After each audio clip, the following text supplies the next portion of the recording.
আল্লাহ নবী সাহাবী হযরত আলী, শুধু সাহাবী না, বাতি চাস্তো ভাই, শুধু চাস্তো ভাই না, আবার জামাই, শুধু জামাই না, প্রিয় জামাই। হযরত আলী রাদিয়াল্লাহু তাআলা আনহু একবার হযরত ফাতেমাকে বললেন, ফাতেমা, আব্বার কাছে খায়বার থেকে অনেকগুলো গোলাম আসছে, ফাতেমা যাও তো আব্বার কাছ থেকে একটা গোলাম চেয়ে নিয়ে এসো। হযরত ফাতেমা আব্বার কাছে ছুটে গেলেন। আব্বা, আলী বলেছে একটা গোলাম দিতে। আল্লাহ, যদি না একটা গোলাম দিয়ে দিতেন, হাসান হোসাইনকে নিয়ে একটু খেলতো, আমাকে পানি উঠাতে সাহায্য করতো, আটা পিষতে একটু সাহায্য করতো।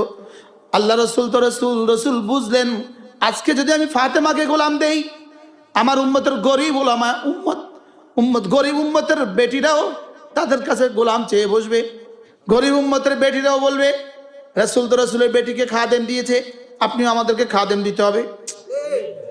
তখন আমার উম্মত তো দিতে পারবে না, বাংলাদেশিরা তো দিতে পারতো না।